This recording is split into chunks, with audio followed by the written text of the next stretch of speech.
Despite Namibia being number one in press freedom in Africa, many journalists are concerned with the recent harassment and arrest of media personnel while on duty, fearing that it might be migrating to a very dangerous place for local journalists.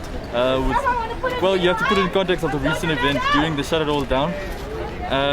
It was quite distressing to know that some of the police, obviously in that sense, did manhandle 3 journalists.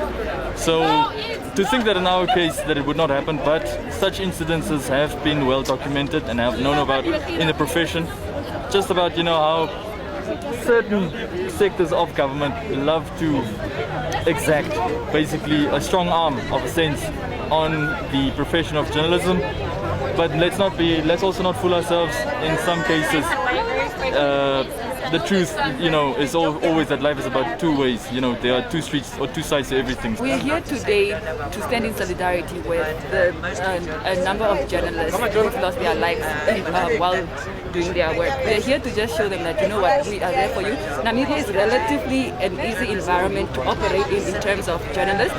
Although we've seen this year, a number of journalists that were detained or manhandled by the police, but still it's a relatively safe environment and safe space to operate in as a journalist. So we want to show journalists all over, especially the 2 French journalists who lost their lives in 2013. We want to say that we are with you and we see what has happened and we want an end to this. Well, I'm here in solidarity with reporters here in Namibia and journalists right across the continent of Africa.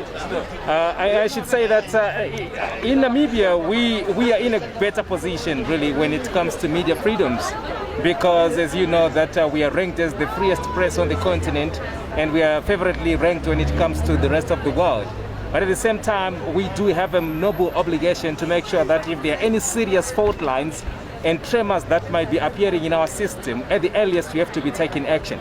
So we are saying that we are against impunity. We are saying that the media has to be doing its job without any interference. Make this day known, make it known to everyone, speak loud about it.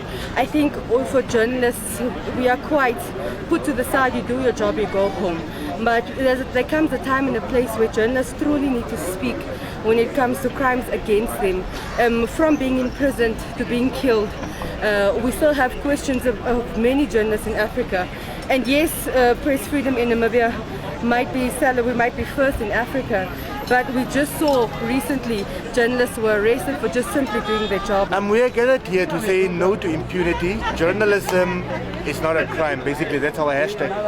And I think during COVID, it was a test for journalism in Namibia. Although I agree with most of us here, I share the same sentiment that we are still doing very well compared to other countries when it comes to press freedom. But COVID-19 really gave us that push, how far we can go. That is with regards to central government, with regards to getting information, with regards to crossing the lines, And as a journalist or as in our line of work, sometimes you have to push to get for information. The Namibia Media Trust Director Zoe Titus said that there are so many cases on an international scale of journalists being kidnapped and murdered for reporting factual information. On this day, it is important to remind the world that Cameroonian journalist Samuel Wazizi's death cannot go unsolved. Samuel was picked up by the military nearly a year ago. It took 10 months for them to admit that they held him and that he had died basically 3 days after he was arrested in custody. Today, nearly a day after his death, his body has not been returned to his family. They have not been able to bury him and no investigation is underway. We must demand that the Mozambican government seriously investigate the disappearance of Ibrahima Bakaru, who went missing on April 7th.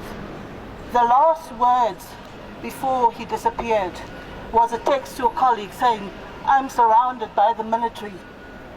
Where is Ibrahima?" Namibian journalists want to ensure all journalists worldwide that they are not alone and that they are here to join the fight.